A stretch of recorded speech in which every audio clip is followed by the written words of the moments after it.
Okay so hello everyone, this is Sunil Jangla. Welcome back to the channel. तो कैसे हैं आप सब? आई होप कि सभी अच्छे होंगे, अच्छे से पढ़ रहे होंगे। सो सीबीएसई की तरफ से टर्म फर्स्ट एग्जाम के लिए, चाहे आप क्लास 10th हो या क्लास 12th के अंदर हो, तो आपकी डेट शीट आ चुकी है एंड आई होप कि सभी ने डेट शीट को देख लिया होगा।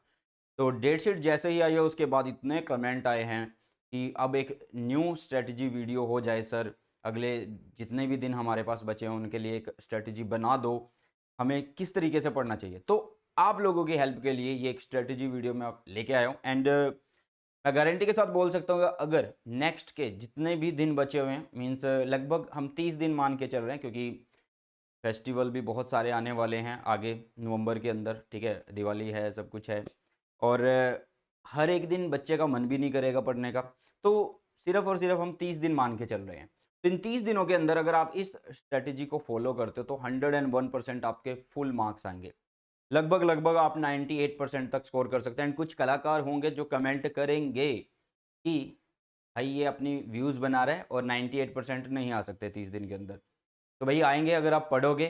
और चलिए तो वीडियो के अंदर ही देख लेना। बस ये बोलूँगा कि एक भी सिंगल सेकंड जो है इस वीडियो का वो स्किप मत करना, क्योंकि ये वीडियो आप लोगों को कुछ सिखा के जाएगी। एंड अगर वीडियो पसंद आती है तो अपने फ्रेंड के साथ शेयर कर देना। चलिए तो क्या कुछ है, मतलब कैसे हमें पढ़ना चाहिए उसके बारे में आज इस वीडियो में बात करेंगे। एंड ये दी बेस्ट स्ट्रेटेजी आप लोगों के लिए रहने वाली है। जो आज का टॉपिक है हमारा वो है स्कोर 98%।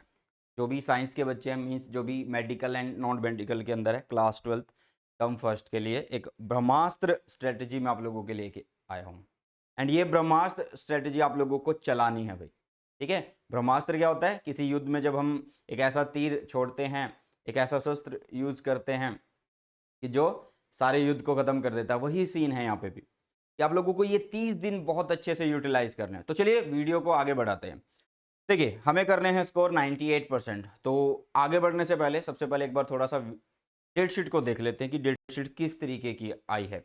एक बार समझ लेते हैं कि हमारे पास टाइम कितना बच रहा है। देखो सीबीएसई की तरफ से बोला गया है कि ये जो डेट शीट है ये मेजर सब्जेक्ट्स के लिए है।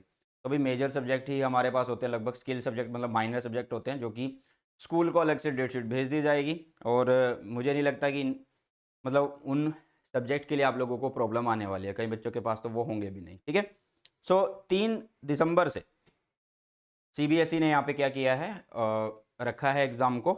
जैसे कि आप देख सकते हैं कि 3 दिसंबर को आपका इंग्लिश का एग्ज़ाम है, 6 दिसंबर को आपका मैथमेटिक्स, 7 को आपका फिजिकल एजुकेशन, 10 को आपका फिजिक्स और 14th को आपका केमिस्ट्री, 18th को आपका बायोलॉजी एंड 21st को आपका computer science and informatic practical. ठीक है, समझ गए? चलिए तो डेट शीट तो थोड़ी अच्छी सी मिल गई है हमें, क्योंकि देखो 3 को आपका इंग्लिश का पेपर है, 3 तारीख को, मतलब 3 दिसंबर, पूरा नवंबर पड़ा है। अभी इस महीने के लगभग लगभग 12 दिन पड़े हुए हैं आप लोगों के पास। अगर हम देखें तो 42 दिन है। 42 दिन में से अगर 3-4 दिन दिवाली के निकाल रहे हो तुम, ठीक है, वेस्ट भी कर रहे हो, तो फिर भी 35+ डेज बन रहे हैं आप लोगों के पास। लेकिन मैं 30 डेज आप लोगों के लिए मान के चल रहा हूँ, क्योंकि बीच में आप लोगों के प्री बोर्ड भी होंगे स्कूल में या कई बच्चों के भी चल रहे होंगे। ठीक है, चलिए तो 3 तारीख को आपका इंग्लिश का है और 6 मतलब 4 और 5 को आपको यहाँ पे 2 दिन का गैप मिल रहा है। किसके लिए? मैथमेटिक्स के लिए। फिर आपको नेक्स्ट डे ही, मतलब जिन बच्चों का फिजिकल एजुकेशन होगा उन्हें नेक्स्ट डे ही फिजिकल एजुकेशन देना होगा 7th को। ठीक है, अब 7 के बाद आपका एग्जाम कौन सा आएगा? फिजिक्स का आएगा। 8 और 9 तारीख आपको मिल रही है। साथ में 7 तारीख सीबीएसई ने बोला है कि जो एग्जाम होंगे वो 11 बजे शुरू होंगे और 1 बजे तक चलने वाले हैं। 1.5 घंटे का आपका एग्जाम होगा और 20 मिनट आपको मिलेंगे आपके पेपर रीडिंग के लिए। जैसे पहले 15 मिनट मिलते थे, पहले पेपर 10:30 बजे होता था, अब 11:30 बजे होगा। ठीक है, तो ये टाइमिंग की जो भी फेरबदल है ये आप लोगों को मैंने बता दिए। तो भाई आपको फिजिक्स में मिल रहे हैं 2.5 दिन, 2.5 डेज। इसी तरीके से आपको फिर सीधा सीधा 3.5 दिन मिल रहे हैं केमिस्ट्री के अंदर और 4.5 दिन, 4.5 तो नहीं बोल सकते हम, 3.5 दिन ही मिल रहे हैं बायोलॉजी के अंदर। देखो फिजिक्स के साथ हमेशा नाइंसाफ़ी होती है। फिजिक्स में देखो 2-2.5 दिन मिल रहे हैं, बाकी में ज़्यादा दिन मिल रहे हैं। और इसी तरीके से जिनके पास कंप्यूटर साइंस है वो भी देख सकते हैं उनका पेपर कब है, उनका 21 को, मतलब इनको भी लगभग लगभग 2.5 दिन मिल रहे हैं। 2.5 दिन कैसे हैं सर? भाई 1 बजे पेपर हो रहा है तो 1 बजे के बाद आप लोगों के पास पूरे का पूरा अच्छा टाइम पड़ा होगा। तो उस टाइम को वेस्ट नहीं करना कि कल पढ़ूंगा मैं, ऐसा नहीं होना चाहिए। पढ़ लेना उसी दिन, उसी दिन से आपका एग्ज़ाम देने के बाद थोड़ा स्ट्रेस को हटा के रेस्ट करके और पढ़ना स्टार्ट कर लेना। 4 से 5 घंटे उस दिन भी पढ़ लेना, काम आएँगे। ओके, चलिए। अब डेट शीट की तो बात हो चुकी है, ठीक है? और माइनर सब्जेक्ट के लिए आप लोगों के स्कूल में जो है डेट शीट बता दी जाएगी। अब बात करते हैं कि स्ट्रैटेजी क्या रहनी चाहिए? बेस्ट स्ट्रैटेजी क्या होनी चाहिए? अगले 30 दिन किस तरीके से पढ़ें? अब वो टाइम आ चुका है कि लगभग-लगभग बच्चों का सिलेबस हो चुका होगा एंड जिनका सिलेबस नहीं हुआ भई, तो उनको मैं यही बोलूँगा कि वन शॉट जो है चैनल पर अपलोडेड है, वहाँ से अपना सिलेबस कर लो, अच्छा रहेगा तुम्हारे लिए, ठीक है? तो सुनो भी ध्यान से। सबसे पहला जो स्टेप है वो है हमारे पास go through NCERT properly. Go through NCERT properly. सबसे पहली बात क्या है कि क्या टर्म फर्स्ट के लिए एनसीईआरटी पढ़नी चाहिए? बिल्कुल पढ़नी चाहिए। तो सर हमने नहीं पढ़ी एनसीईआरटी, अब क्या करूं मैं? तो भैया एक चीज करनी है, अगर तुमने एनसीईआरटी नहीं करी तो कोई बात नहीं, एनसीईआरटी से रिलेटेड जो भी नोट्स बनाए हुए हैं उनको पढ़ लो। ठीक है, मतलब यहाँ पे जो मैंने लिखा है कि गो थ्रू एनसीईआरटी प्रॉपर्ली का मतलब ये नहीं कि आप एनसीईआरटी की बुक को लेके बैठ जाओ। आपको एनसीईआरटी बेस्ड जितनी भी थ्योरी है वो कवर होनी चाहिए, जितने कॉन्सेप्ट है वो कवर होने चाहिए। चाहे आप उनको नोट्स से करिए, नोट्स किसके? कोचिंग के हों आपके, ठीक है, आपके किसके हों? कोचिंग के हो, सेल्फ मेड हो, ठीक है, या फिर टीचर्स के द्वारा दिए गए नोट्स हों। ओके, जैसे मैं आप लोगों को फिजिक्स के नोट्स प्रोवाइड करता हूँ एंड एनसीईआरटी बेस्ड नोट्स आप लोगों को मिल जाएंगे। डिस्क्रिप्शन बॉक्स में आप लोगों को लिंक दिया गया है, स्पेशली मैंने यहाँ पे मेंशन कर दिया है। एंड साथ में देखो, जब भी आप मेरे नोट्स पढ़ रहे हो जो कि एनसीईआरटी पे बेस्ड है, या आप एनसीईआरटी को पढ़ रहे हो, तो आपको एक चीज़ का ध्यान रखना है। किसी भी सब्जेक्ट की अगर मैं बात करूँ, फिजिक्स हो, केमिस्ट्री हो, मैथ्स हो, बायोलॉजी हो, कुछ भी हो, इंग्लिश हो, उसके शॉर्ट नोट्स साथ के साथ बनाओ। ठीक है, make your on short notes. Short notes का फायदा क्या है? अभी तो हमारे पास 30 दिन है भाई, पढ़ लेंगे हम। अगर मैं एग्जांपल लूँ फिजिक्स के एग्जाम का, तो 2.5 दिन मिल रहे हैं, तो 2.5 दिन में मैं बड़े बड़े नोट्स नहीं पढ़ूंगा ना। जो मैंने शॉर्ट नोट्स बना रखे होंगे उनसे अपनी थ्योरी रिवाइज करके और तुरंत से एमसीक्यू क्वेश्चन की प्रैक्टिस पे लग जाऊंगा। तो समझ में आ रही है कहानी? ठीक है, तो ये एक जो कमी रहती है बच्चों के अंदर की शॉर्ट नोट्स नहीं बनाते हैं, तो इसलिए भाई शॉर्ट नोट्स बनाना बहुत ज़्यादा जरूरी है। चाहे आप एनसीईआरटी की एक एक लाइन पढ़ रहे हो, मेरे नोट से पढ़ रहे हो, आप अपने ही तरीके से रफली नोट्स बना लो, एक कॉपी उठा लो भाई, 5-10 रुपए की एक कॉपी आएगी, एक रजिस्टर आएगा, उसमें अपने नोट्स बनाने शुरू कर दो। ठीक है, सजा धजा के लिखने की जरूरत नहीं है। ठीक है, बस सिंपल तरीके से कि तुम्हें समझ में आना चाहिए उस तरीके के शॉर्ट नोट्स बनाओ। ठीक है, तो भाई ये सबसे पहले आप लोगों को करना है कि एनसीईआरटी को छोड़ना नहीं है। ठीक है, और बहुत बड़ी चीज़ जो बच्चे बोल रहे थे कि क्या सर फिजिक्स के अंदर डेरिवेशन करें, तो मैं अभी जितना भी मैंने एक्सपीरियंस किया है टर्म फर्स्ट के एग्ज़ाम के जितने भी क्वेश्चंस हैं, जितनी भी बुक्स के अंदर हैं, तो उनको देख के मैं सिर्फ एक ही बात बोलूँगा कि डेरिवेशन को आप अवॉइड कर सकते हो। हाँ, जिन्होंने डेरिवेशन पहले पढ़ लिया तो एक बार रिवाइज कर लेना भाई, और जिन्होंने पहले नहीं पढ़ी हैं तो वो सिंपली फॉर्मूलाज को रिवाइज करे, डेफिनेशंस को रिवाइज करे, तो बहुत जल्दी आप लोगों का सिलेबस हो जाएगा। ओके, तो पहली तो आप लोगों के पास ये बेस्ट स्ट्रेटजी है, मतलब एक बढ़िया वाली टिप है। नेक्स्ट चलते हैं सेकंड पर, do all sold example. NCERT के जितने भी सोल्ड एग्जाम्पल हैं वो सारे के सारे करने हैं। ठीक है, मतलब उससे आप लोगों को, आप ये सोचोगे कि सर आना तो एमसीक्यू है बट आप बोल रहे हो कि सोल्ड एग्जाम्पल करो। अरे एमसीक्यू कहाँ से बनेंगे? एनसीईआरटी से बनेंगे। एनसीईआरटी की जितनी टाइप्स हैं सोल्ड एग्जाम्पल की वो सारी की सारी करिए एक बार, तो आपको जितने भी सोल्ड एग्जाम्पल है वो सारे कर लेने हैं। एंड अगर आपके पास टाइम बचता है तो 80-20 रूल लगाइए और बैक एक्सरसाइज के क्वेश्चन को करिए। 80-20 रूल मतलब कि सारे के सारे बैक एक्सरसाइज के क्वेश्चन नहीं करने हैं, जो टॉपिक मोस्ट इंपॉर्टेंट है उनसे रिलेटेड क्वेश्चन करने हैं बैक एक्सरसाइज के। ठीक है, फर्स्टली आपको एनसीईआरटी अच्छे से पढ़ लेनी है, नोट्स के थ्रू पढ़िए, टेक्स्ट बुक के थ्रू पढ़िए, वीडियोस के थ्रू पढ़िए, लेक्चर के थ्रू, कोचिंग के थ्रू, स्कूल के थ्रू, किसी भी तरीके से। ठीक है, नेक्स्ट आपको सोल्ड एग्जाम्पल सारे कर लेने हैं, किसी भी सब्जेक्ट के सोल्ड एग्जाम्पल को मत छोड़ना, बहुत ज़्यादा इंपॉर्टेंट आप लोगों के लिए। और 80-20 रूल आप लगा सकते हो किसके ऊपर? बैक एक्सरसाइज के क्वेश्चन को करने के लिए। अब बात आती है कि जब टर्म फर्स्ट है तो term first totally MCQ based है, तो एमसीक्यू कहाँ से करूँ और कैसे स्टार्ट करूँ? क्वेश्चन इज दैट, मतलब कहाँ से स्टार्ट करने का मतलब बच्चों को भी समझ नहीं आ रहा है कि मैं कौन सी बुक फॉलो करूँ, किससे लूँ, मतलब कहाँ से मैं क्वेश्चंस को करूँ। तो मैं अभी आप लोगों को बुक्स भी बताने वाला हूँ एंड कौन सी ज़्यादा इंपॉर्टेंट बुक्स हैं वो भी बताने वाला हूँ कि किसको करना जरूरी है, किन में से क्वेश्चन करना जरूरी है। ठीक है, चलिए।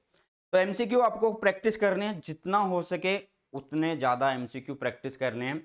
कोई भी अगर एक इंपॉर्टेंट टॉपिक आपको मिलता है जो पिछले 10 सालों में सबसे ज़्यादा आया हुआ है, तो उस 10 साल के टॉपिक पे मतलब बहुत ज़्यादा क्वेश्चन को पी जाना है। तो बुक्स कौन सी होनी चाहिए? देखो मार्केट में अभी बहुत सारी बुक हैं आपके लिए। जैसे कि अगर हम बात करें तो एमटीजी की बुक आई हुई है एमसीक्यू के लिए, ठीक है? और ओसवाल की बुक आई हुई है, ठीक है? और आप लोगों के पास अरिहंत की बुक आई हुई है, एडुकार्ट की बुक आई हुई है। तो लगभग-लगभग मैंने सभी बुकों का रिव्यू किया हुआ है एंड इन सभी बुकों के रिव्यू को आप लोग देख सकते हैं।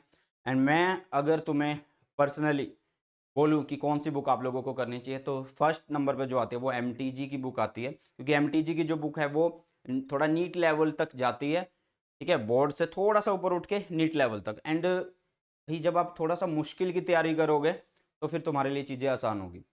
अरिहंत अच्छी बुक है, उसमें भी क्वेश्चन है। मतलब नीट से थोड़ा-सा नीचे क्वेश्चन है उसपे, मतलब वो पूरा बोर्ड लेवल पे है। एंड ओसवाल में जो आपके असर्शन रीजन दिए हुए हैं, वो बहुत ज़्यादा सिंपल दिए हुए हैं। केस स्टडी जो है वो बहुत ज़्यादा सिंपल दिए हुए हैं, वो चीज़ मुझे पसंद नहीं है उसके अंदर, ठीक है? एडुकार्ट भी अच्छी अच्छी बुक है, तो सभी की सभी बुक्स आप लोग देख सकते हैं एंड उनके रिव्यू मैंने किए हुए हैं। तो एमसीक्यू की प्रैक्टिस आपको वहाँ से करनी है एंड मैं आपको यही बोलूँगा कि कोई भी सब्जेक्ट अगर आप पढ़ रहे हो, तो उसके कम से कम डेली 30 30 एमसीक्यू तो करिए कम से कम। कोई भी टॉपिक अगर आप पढ़ रहे हो या कोई चैप्टर आप पढ़ रहे हो, तो 30 से 35 एमसीक्यू ज़रूर एक बार देख लेने हैं, नज़र मार लेनी है। अगर फिजिक्स का कर रहे हो या मैथमेटिक्स का कर रहे हो, तो थोड़ा-सा ज़्यादा टाइम लगा देना, वो ज़्यादा फ़ायदा करेगा। ओके, अब क्या एग्ज़ाम्पलर के एमसीक्यू करने चाहिए? कि एग्ज़ाम्पलर के एमसीक्यू करने चाहिए? जी हाँ, डू एग्ज़ाम्पलर एमसीक्यू। अब कई बच्चे ये बोलते हैं कि फिजिक्स का पेपर ना मुश्किल आ गया है, या केमिस्ट्री का पेपर में ये चीज़ बाहर से आई है, या इंग्लिश में ये चीज़ बाहर से आई है, या मैथ में ये चीज़ बाहर से आई है। मतलब हर एक सब्जेक्ट के लिए मैंने बोल दिया, ठीक है? तो आप लोगों को एक चीज़ का ध्यान रखना, जब भी पेपर आता है आप लोगों का, जो मुश्किल तुम्हें लगता है वो इस ऐसी बुक से आ जाता है जिसको तुमने कवर नहीं किया, तो वो तुम्हें मुश्किल लगता है। जब चीज़ें तुमने पढ़ी हुई होती है तो तुम्हें सभी चीज़ें आसान लगती हैं और पेपर आसान लगता है कि हाँ, बढ़िया पेपर आया था, क्योंकि तुम्हारी प्रिपरेशन के अकॉर्डिंग पेपर आ चुका है। लेकिन जैसे ही तुम्हारी प्रिपरेशन से थोड़ा-सा बाहर पेपर आता है, तो तुम कहते हो पेपर मुश्किल था। तो भाई मैं आप लोगों को बोलूँगा कि एग्ज़ाम्पलर जो बुक होती है, चाहे केमिस्ट्री की हो, फिजिक्स की हो, मैथ की हो, तो उसके जो एमसीक्यू क्वेश्चन होते हैं, वो आपको ज़रूर करने हैं। एमसीक्यू के क्वेश्चन आप लोगों को ज़रूर से करने हैं। अब मैं अगर आपको बताऊँ, तो लगभग फिजिक्स की अगर हम बात करें, मेनली मैं फिजिक्स के सब्जेक्ट को ही उठा रहा हूँ बार-बार, क्योंकि मैं फिजिक्स का ही टीचर हूँ। तो हर एक चैप्टर जो है उसके 10 से 12 क्वेश्चन आप लोगों को देखने को मिल रहे होंगे। मतलब लगभग 70 से 80 क्वेश्चन हैं एग्जाम्पलर के, तो उनको अच्छे से पढ़ लेना। उनमें से क्वेश्चन ज़रूर आपको देखने को मिलेंगे। ओके, तो ये था मोस्ट इम्पोर्टेंट आपका टिप इस स्ट्रेटेजी के लिए। और लास्ट आप लोगों के लिए क्या आता है, लास्ट नहीं है, सेकंड लास्ट है, रिवाइज रेगुलरली। अब क्या होगा, 30 दिन में हम ऐसा नहीं करेंगे कि आज एक चैप्टर पढ़ लिया, इसके क्वेश्चन करे और उसको दबा के रख दिया और फिर 30वें दिन पढ़ रहे हैं। ऐसा नहीं होना चाहिए। आप चाहे थोड़ा रिवाइज करो, उसको ऊपर ऊपर से देखो, लेकिन रिवाइज जो है वो रेगुलर करना है। रिवाइज जो है वो रेगुलर करना है और अच्छे से रेगुलर करना है। मतलब अपना दिन फिक्स कर लो कि एक चैप्टर मैंने आज किया तो इसको एक दिन बाद में रिवाइज कर लूंगा। कई बच्चे ऐसे भी हो सकते हैं जो डेली रिवाइज करेंगे, ठीक है? तो मैं कहने का मतलब क्या है कि भाई रिवीजन को नहीं छोड़ना है। ऐसा नहीं करना है कि चैप्टर्स पढ़े, उनको दबाया और फिर लास्ट के दिन पढ़ रहे हो, तो फिर तो कोई फायदा नहीं होगा। चलिए, अब आते हैं ब्रह्मास्त्र चलाना मत भूलना। आप लोगों के लिए मैंने बोला था ना कि एक ब्रह्मास्त्र स्ट्रेटेजी में आप लोगों के लिए लेके आया, तो ये ब्रह्मास्त्र कौन सा है? देखो हम क्या करेंगे, एनसीईआरटी पढ़ लेंगे, हम सॉल्व एग्जाम्पल कर लेंगे, हम 80-20 रूल भी अप्लाई कर लेंगे, एमसीक्यू की प्रैक्टिस भी कर लेंगे जो बुक से आप बोल रहे हो सर। लेकिन लेकिन एक चीज़, अगर तुमने हर एक सब्जेक्ट के सैंपल पेपर नहीं लगाए, अगर हर एक सब्जेक्ट के सैंपल पेपर नहीं लगाए, तो कहीं ना कहीं एक बहुत बड़ी मिस्टेक तुम लोग कर रहे हो। एटलीस्ट 2 to 3 आपको सैंपल पेपर लगाने चाहिए। कहीं तुम्हें ये बोलेंगे कि 10 सैंपल पेपर कर लेना। 10 सैंपल पेपर करने का एक जो है डिसएडवांटेज होगा क्या, तुम जब भी 10 सैंपल पेपर कर रहे होंगे, तो वो एक सैंपल पेपर में जो टाइप क्वेश्चन की बन रही होगी, वही उन 10 सैंपल में बन रही होगी। हमें सिर्फ सैंपल पेपर किस के लिए करना है, हमें सैंपल पेपर सिर्फ इस चीज़ के लिए करना है कि हम अपने टाइम के अकॉर्डिंग क्या क्वेश्चन को कर पा रहे हैं, पैटर्न किस तरीके से होता है, कैसा पेपर हमें बोर्ड एग्जामिनेशन हॉल में जब बैठ के देना है, तो हम उसको किस तरीके से हैंडल करते हैं। तो इसलिए मैं आप लोगों को बोल रहा हूँ सैंपल पेपर जरूर करना है और 2 से 3 सैंपल पेपर आप लोगों को कर लेने हैं। तो ये थी आज की हमारी वीडियो, जिसके अंदर हमने कुछ ज़रूरी बातों के बारे में बात की और 98% आप लोग स्कोर कर सकते हो अगर आप इनको अच्छे से अप्लाई करते हो। चलिए, तो आई होप ये वीडियो आपको पसंद आया। अगर पसंद आया तो अपने फ्रेंड के साथ शेयर करिएगा, लाइक करना नहीं भूलना है और अगर लाइक कर देते हो तो फिर एक काम और करना है, चैनल को सब्सक्राइब कर देना, शेयर कर देना है वीडियो को। ओके, चलिए तो इसी के साथ इस वीडियो को करते हैं समाप्त। मिलते हैं जल्दी से हमारी नई वीडियो में। और अगर चीज़ें पसंद आई हैं, वीडियो पसंद आई है तो सारी चीज़ें कर देना जो बताई है। तो बाय बाय, टेक केयर, जय हिंद, वंदे मातरम।